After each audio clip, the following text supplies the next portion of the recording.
هنا بقى رحنا حمام السباحة تدريبهم عشان خاطر يتدربوا كده على السباحة وكده. دي أنوش اللي لابسة برتقاني، ومحمد ده اللي هو بيعوم مع المدرب التاني. طبعا أنا يعني بنصحى الصبح بدري وبنروح التدريب ده. يعني كده بصحى الساعة شطورة 7:30 لولي. 7. وبعد كده بنيجي افتحي على هنا ايدك يا كده على الساعة لولي. 10:30. بيناموا هما، يعني بيناموا شوية يعني أول ما بنرجع، فبقدر اعمل فيه شوية حاجات ده لو برافو ما يا كنتش لولي، تعبانة. برافو. وكمان اوقات ببقى عاملة غدا واحد قبلها اتنين عشان تلاتة. ابقى يلا. مرتاحة، عشان لو جيت تعبانة مثلا او كده خلاص يبقى فيه الغدا بتاعي، فاهمين؟ الغدا اللي انا هاكله للعيال وكده. فهو ده اللي حصل. فانا كان عندي الغدا بتاعي، انا وصلت مع ماما فقلت علشان خلاص بقى تساعدني. يعني هنقعد شويه في الكافيتيريا. قعدنا شويه في الكافيتيريا وجبنا لهم شيبسي وجبت لهم وافل، بس مش عارفه اللي مصورتش الوافل. هما كده وبصوا اللي بيعملوه.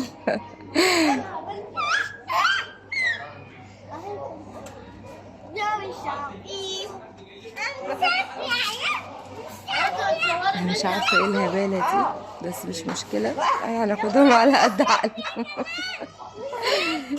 بصوا خلوني اضحك اصلا، يعني انا بقول لكم تصور بصور، يعني المفروض تبقوا حلوين، مش مش تبقوا كده، مش تعملوا حركات عبط بقى وكده.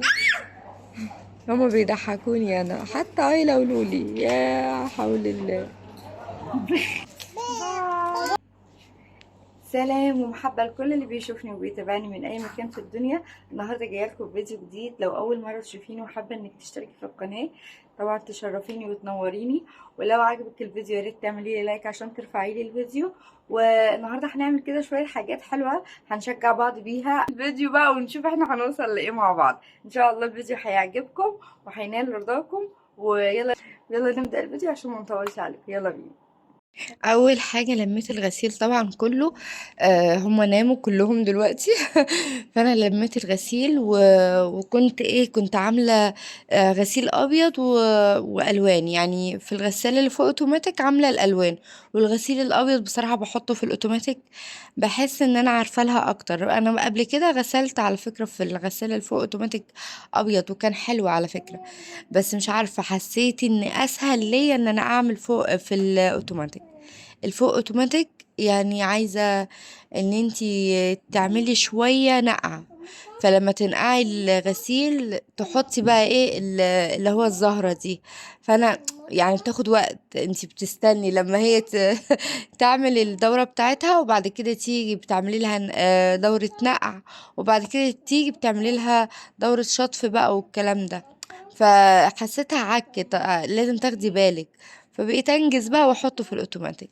وكده كده انا متعوده عليها، يعني الحمد لله ان هي اتصلحت اصلا بعد الفار طبعا. بعد الفار واللي عمله معايا.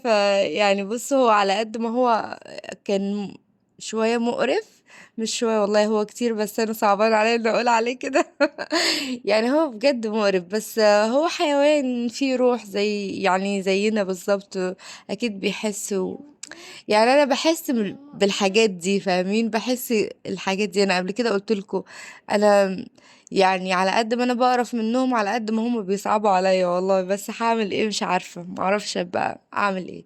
المهم، فعلى قد ما هو كان قرفنا، على قد ما هو برضو عمل لي حاجات كتير. يعني ممكن يكون هو السبب اصلا في ان جوزي يصلح الغسالة الاوتوماتيك. عمل البتاع ده، البلكونة، عملها وصلحها. يعني بصراحة هو ضرني وفادني، فيشكر والله يشكر. المهم، هنا بقى بصوا كنت عملت ايه. جبت السجادة بتاعت المطبخ اللي انا حطاها مؤقتا، وقمت غسلاها. انا ليه عملت كده؟ انا قلت ان انا امسح الاول مسحة كويسة. ليه؟ عشان عيالي نايمين، فطول ما عيالي نايمين انا هعرف اخد مزاج كده واتمزج في المسيح. عارفين الناس اللي هي بتاكل مثلا هي بتتمزج؟ لا، انا بمسح هتمزج كده. فرحت قلت خلاص، انا اول حاجة هعملها قبل ما حتى اعمل اي حاجة ان انا همسح وادلق مية. طيب لو الارض اتوسخت مش مشكلة، وقتها بقى هبقى انا دلقة مية في الارض نظيفة. وقتها هبقى يعني اعمل بالشرشوبة اللي احنا عارفينها، المساحة دي اللي هي الخضرة بتاعتي. فدلقت ميه بقى. وبصوا والله كل شويه ادلق، والله 3 اطباق دلقتها. انا كنت عايزه ادلق تاني، بعدين قلت لا، طيب ما انتي هتخلصي امتى؟ انتي كده مش هتخلصي. الميه حلوه يا جدعان والله، هي بتدي طاقه جميله جدا جدا جدا بصراحه يعني. الواحد كفايه ريحتها كده والنظافه تحسوا ان انتوا في، يعني قاعدين في بحر كده. لما تقعدي تدلقي ميه كتير قوي كده. المهم، فدلقت المية بقى وحاولت ان انا زي ما انتوا شايفين كده. اول مرة كانت كلها متوسخة. يعني هتحسوا ان المية شايفين بتطلع الوساخة. بصوا الحاجات دي ما بتطلعش بالشرشوبة، عمرها ما هتطلع معاكي بالشرشوبة. اتحداكي هتقولي لي بكنس، ما انا كنست. لا هي مش بالكنيس، هو بصي في حاجات كده بتحس ان هي ما بتطلعش غير بالمية دي. يعني احنا زمان كنا بنعمل بالخرطوم. يعني انا كنت فاكرة ان احنا بنمسح بالخرطوم في بيت بابا. وكنا بنمسح بالخرطوم، وكان برضو في حاجات بتبقى موجودة، انتي فاهمة. ف فعشان كده لا، هي دلق المية بيخلي في حاجات انتي ما بتاخديش بالك منها بتطلع. في حبوب صغيرة كده بتبقى في الجناب بتطلع، غير الشرشوبة خالص بصراحة. فعملت كده ومسحت، وكنت طبعا ايه مستمتعة جدا. وفي نفس الوقت كنت انا بتفرج على فيلم رشدي أباظة وسعاد حسني. تخيلوا الاتنين في فيلم يعني، فلازم الواحد يبقى متنح. بس بعد ما خلص الفيلم رحت ايه بقى، خدت لي شوية طاقة رومانسية كده، مش عارفة ازاي مش عارفة هعملها مع مين بصراحة. اعملها مع اولاد وخلاص، يلا هعملها مع مين يعني. المهم جوزي طول النهار في الشغل، هعملها مع مين؟ اعملها مع اولادي. آه، ف فبعد ما خلص الفيلم وكده رحت قلت خلاص يعني انا امسح قبل ما عيالي يصحوا. فانا شفت الارض زي ما انتوا شايفين، بس بيبقى فيه شوية ما بين السيراميك والسيراميكا بيبقى فيه مية. فبقوم جايبة الجردل وحط فيه شوية مية بيضة، عشان برضو بيبقى فيه تراب ما بين السيراميك والسيراميكا برضو. فقمت جايبة الجردل وحط فيه شوية مية، وبمسح وبنشف في نفس الوقت. وفي نفس الوقت لو كان فيه تراب جت في الشرشوبة، فانا ايه بحطها في مية الجردل.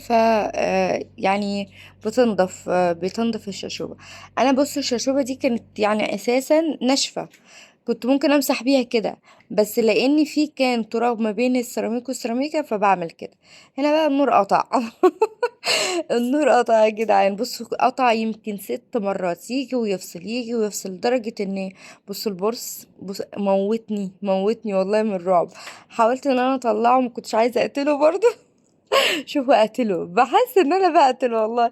آه ف فما عرفت يعني، ما رضيش يطلع. رحت قلت خلاص لما يجي اشرف بقى، عشان ايه انا مش هقدر بصراحة يعني، قلب الرقيق لا يتحمل. فايه هنا بقى كانت النور لسه ما قطع وجه. يعني قطع وجه بعد ما شلت الستاير. كان قطع وجه، فلسه ما قطعش المرة التانية اللي هي قعد فيها بقى مدة يعني. المهم مسحت الحيطان كده زي ما انتوا شايفين. عشان ايه؟ احط مكان اللي هو مش عاجبني الاستيكر اللي انا هوريه لكم دلوقتي. فطلع بصراحة شكله تحفة. بصوا يا جدعان والله بجد. انا اولا مش هتكلم، كل اللي عارفني انا قبل كده اتكلمت اني انا شقتي الدهان بتاعها معظمه بايظ، عشان خاطر الله يسامحه يعني الاستورجي ما عملهوش كويس او بضمير يعني وكده. فانا قررت ان انا لا يعني مش هقعد كده. بص هو عارف فين كانت شقتي دي جديدة، فكنت فرحانة بيها. يعتبر هو كسر فرحتي بجد والله. بس ما علينا مش مهم، انا مسامحاه مسامحاه وخلاص يعني الحمد لله. يعني انا الاول ما كنتش قادرة اسامحه، بس لا الحمد لله سامحته. و وقلت لا خلاص، طب انا ليه اقعد كده واقعد اقول هو ومش عارفه ايه. شايفين من فوق عامل ازاي الحاجات دي. لا ده مش ستارة بصراحة، السواد ده مش ستارة، مش من الاستورج عشان ما نظلمش حد.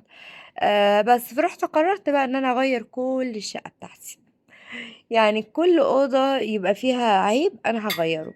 بس أنا مش عايزة أقول لأني أنا ممكن أقول لكم أنا هغير وهجيب. ما تحصل ظروف ما اقدرش اجيب الحاجة كده. فانتوا ترقبوا اللي جاي، يعني شوفوا ايه اللي جاي وامتى والوقت. مش هقول تاني لان انا لما قلت في اوضه الاطفال بصوا قعدت قد ايه، فمش هقول. بس انتوا ترقبوا اللي جاي. هنا كانت النور قطع تاني، فخليت انوش ومحمد ولولي وايلا يمسحوا كل الحيطان اللي هي الجزء اللي تحت، لان كانت محتاجة شوية ان انا اغسل فيها وكده. المهم فجبت الستيكر ده وطلع تحفة بجد والله. أم، انا لسه في اوضه الجلوس برضو فيها غلطة، واوضه النوم المفروض ان هي اوضه اطفال، قمت انا جبتها اوضه نوم فلونها موف، فمش عجباني بصراحه، فبرضو هدهنها. دي هدهنها يعني انا يعني مش عاجبني اصلا اللون بتاعها، فلسه هدهنها وهجيب لها ستيكر، بس لسه مش عارفه الستيكر اللي ممكن اجيبه لها. المهم لسه يعني ما شفتش حاجه، بس انا مش هقول امتى ومش هقول ايه اللي هعمله برضو تاني، انا قلت اصلا والله ماليش كلمه. المهم انا والله ما كنتش عايزه اقول ليه، عشان ما بقاش قايله لكم وما اعملش الحاجه، فاهمين يعني؟ لان احنا مش زي اي يوتيوبرز تاني بيبقى ما شاء الله عنده ظروف، عنده وقت، عنده يعني شغل بقى بيطلع منه فلوس، فما شاء الله معاه بقى وعارف هيعمل ايه بالظبط. فانا لا، انا لما بيكون معايا بعمل، فاهمين يعني؟ زيكم بالظبط. هنا بقى كنت بحاول ان انا اطلع الهواء. اهم حاجة في الستيكر ده انك تطلعي الهواء. هو مختلف عن التاني بس ارخص بكتير. ده ب80 جنيه يا جماعة، وبصوا الشكل المنظر عمل ايه، يعني تحفة. ولو انت في القاهرة هيكون ارخص من كده يعني، لان احنا في الصعيد بتبقى الحاجة اغلى عشان الشحن والكلام ده. فبصوا تحفة. انا هنا لقيت النور عامل كده فجبته لكم من الناحية دي كده، شايفين؟ يعني بصراحة والله تحفة والله، انا عاجبني خالص. بس هو ما كملش معايا، فاضطريت ان انا ما كملش معاكم الحيطان كلها. هكملها معاكم في يعني في فيديو تاني. بس الحيطة دي خلصتها. يعني انا كنت عايزة اعمل الجنب كل ده، كل الجنب ده عايزة اعمله. فجبت الحيطة دي ومكملتش معايا، رحت طلعت وجبت واحدة تاني. بس هكملها في فيديو تاني عشان الفيديو ما يبقاش طويل جدا خالص خالص كده. بس شوفوا الشكل النهائي بتاع الحيطة دي، تحفة تحفة بجد والله. انا عاجبني جدا جدا. وكمان لسه هجيب لها يعني هجيب لها حاجة اعلقها فيها وكده. عشان بصراحة شكلها كده هي لوحدها لا، خلاص هي نطفت وبقت بنت ناس، فمحتاجة اي حاجة يعني. هجيب لها اي حاجة اعلقها فيها. ممكن احط لها الساعة نفسها، عشان مش عايزة اخرم تاني في الحيطة، مش عايزة ابوظها تاني بصراحة. يعني خلاص حرمت الحيطة كلها، بقت متخرمة بسبب ان انا ببقى عايزة اعلق حاجة وبعد كده بقول لا، المكان ده مش هو مش محتاجاه لو ان انا اعلق فيه ده وكده. فبضطر اطلعها، بتبقى يعني الحيطة متبهدلة. بس ده حل حلو قوي الستيكر ده لأي حاجة عندك في الصالة، والله بيدي منظر حلو قوي. كمان انت لو في القاهرة هيبقى فيه اشكال كتير جدا، احنا في الصعيد هنا فالاشكال محدودة خالص، فاهمين؟ ف انت مثلا عايزة تجددي مثلا اوضة النوم بتاعتك، ممكن تحطي دي ورا اوضة النوم. انا على فكرة كنت حامل الستيكر ده ورا اللي هو السرير اوضه النوم، كنت هعمله. بعد كده لما لقيت منظر الصالة وفيها الحاجات اللي من فوق دي اللي انا دارتها، بصوا ازاي اتدارت ومش باينة خالص دلوقتي. يعني انا بكلمكم وانا باصة على الحيطة لاني معجبة بيها والله بجد. هو احلى حاجة واحلى فرحة بجد انك انت تعملي الحاجة بايدك، والله العظيم. وعلى فكرة سهلة، يعني انتي بس ابتدي فيها. انا بس يعني كنت بشوف الستات بتعمل، كنت بقول الله دول شطار ما شاء الله عليهم. لكن طلع ان احنا كلنا فينا الشطارة دي، طول ما انتي في حاجة عايز تعمليها وحطيتيها في بالك هتعمليها. يعني دي ب80 جنيه، انتي لو حوشتي لمدة 80 يوم كل يوم 10 جنيه خلاص، يا 80 يوم ولا 8 ايام، 10 جنيه خلاص خلصت. ف يعني سهلة وبسيطة وبيت انت مش هتطلعيها دلوقتي، ده انت دي هتقعد معاكي بالسنين، وممكن كمان تطلعيها وتغيريها لانها ب80 جنيه، فاهمين؟ احنا دلوقتي الاطفال بياخدوا 5 جنيه في اليوم و10 جنيه، يعني ده لو ما كانش اكتر والله. يلا الحمد لله، ربنا يبارك فيهم بس. فسهلة وبسيطة ورخيصة جدا عن التانية. انا حبيت بس اقول لكم كمان فكرة، واحلى واشيك والله العظيم، انا عجباني اكتر من اللي جبتها، اللي هي كانت ب 800 جنيه دي، اللي هو الورق اللاصق المفهوم.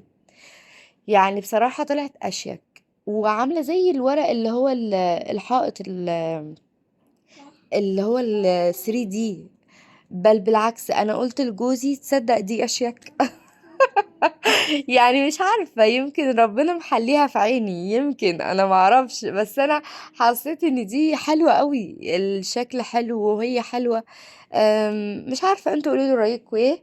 وانا كمان لسه في افكار تانية هعملها. وهنغير مع بعض والله شقتنا، انتي بس واحدة واحدة كده، ونحوش مع بعض. نحوش مع بعض كده، كل ما نحوش حاجة نروح نجيب حاجة، وكل ما نحوش حاجة نروح نجيب حاجة، لغاية ما نغير الشقة كلها بإذن الله، وتبقى شقة زي ما أنا كنت حابة وعايزة. أنا بقالي 5 سنين بجد متضايقة منها، مستنية إن جوزي يدهنها تاني زي ما وعدني، بس للأسف ما يعني، زي ما انتوا عارفين الظروف والحياة والغلا اللي احنا عايشين فيه كل ساعة مش كل يوم. فكتر خيره، فأنا قررت إن أنا أغير شقتي بنفسي. واظن ان انا لو كنت جبت واحد بس يدهن اوضه، كان والله العظيم هياخد كتير، وغير الدهان اللي هياخده. يعني انا فاكره الاستورج اللي هو كان عامل شقتي، والله خد فلوس كتير جدا الدهان، يعني مش هو. كل شويه كان يقول لجوزي روح هات بنزين، روح هات مش عارفه ايه دهان ايه، روح هات مش عارفه ايه. انا جوزي والله صرف في الدهان ده كتير قوي. يعني هو بيقول لي ان هو خامته حلوة. طيب فين المشكلة؟ ما انتي لما انتي بتيجي تدخلي عندي شقتي بتلاقي ان الدهان نفسه مش حلو، يعني بتقولي لي لا عادي يعني ما فيهوش حاجة. غير اللي هو بيحكولي خالص جوزي، اللي هو بيقولي ده غالي، ده اغلى حاجة، ده انا عملته عشان ما اعملش تاني ولا عك تاني بعدين. بس يلا الحمد لله، نصيبه ومش مشكلة، والحمد لله ان هي جت في الشقة، وانا مسامحة والله. انا بقول بحكي بس انا مسامحاه والله. خلاص الاول ما كنتش مسامحاه، بس دلوقتي مسامحاه. خصوصا ان انا ابتديت ان انا اغير شقتي، يعني ابتديت ان انا اعمل شقتي واغيرها، فمبسوطة. حسيت بالعكس اللي انا عملته احلى واشيك. وادى روح كده الحاجة، كمان لما بتبقى بايدك بتبقى حاجة تانية. هنا بقى بصوا، وبقيت كهربائية يا جدعان، ده انا اتطورت والله العظيم. متطورة جدا بقيت. طب انتوا قولوا لي ايه رأيكم بجد؟ هي كانت اصعب حاجة ان انا عارفين الرسمة دي، ان انا اخلي الرسومات دي تكمل بعضها، هي دي كانت اصعب حاجة. بس ايه رأيكم بجد والله؟ تحفة تحفة تحفة. استنوا كده اروق بس كده الصالة معاكم. روقتها كده وخليتها عروسة. طبعا عيالي صحيوا، ف بصوا اول ما صحيوا شايفين، على طول ايلا جابت الزبادي واكلتها على الفرشه اللي انا لسه هفرشها. يلا مش مهم مش مهم، فداهم يلا زي بعض. بصوا فهتشوفوا كده الحاجه النهائيه، الشكل النهائي بتاع الصاله. انا هقول لكم ايه اللي هكمله، وهفهمكم ايه اللي ما تكملش معايا، بس استنوا. انا دلوقتي بروق في الحاجات دي، عشان ايه لما اجي اوريها لكم تبقى حلوه. طبعا هنفرش السجاد اللي احنا غسلناه مع بعض، فاكرين؟ فاكرين؟ اللي مش فاكر يروح يشوف السجاد اللي احنا غسلناه. غسلنا كل السجاد، لان البدايه لازم تكوني ان انت تغسلي كل سجادك، عشان لما تيجي تخلصي وتفرشي يبقى كده في روح كده تانية، ونظافة وريحة نظافة كده بتنادي أي حد، بيقوله تعال بصوا. أنا بيتي لما بيبقى نظيف محدش بيجي، والله العظيم محد بيجي. لما يبقوا العيال يعني مرمطينه وانا بقى مش قادره وخلاص، لا الناس تيجي كلها. بس هنقول ايه، خلي الناس تيجي مش مشكله، المهم نشوفهم. و... ويلا زي بعض، هما عارفين انا نظيفه ولا مش نظيفه. انا بقى كنت خلاص شايفين الحيطه بقى دي، هي دي اللي انا عايزه اعملها، اللي هي ما بين الباب ما بين المطبخ. انا عملت دي، عايزه اكمل الباقي بقى. شايفين بقى الحيطه حلوه ازاي؟ جميله والله. تسلم ايدي وحياة ربنا. السلم ده بتاع جيراني اهو. الحيطه دي عايزه اكملها كلها، بحيث يبقى الجنب كله اللي هو الشكل ده. ايه رايكم؟ انا بقى هوريكم الشكل النهائي في الفيديو الجاي. يا رب الفيديو يكون عجبكم، واعملي لي لايك لو عجبك.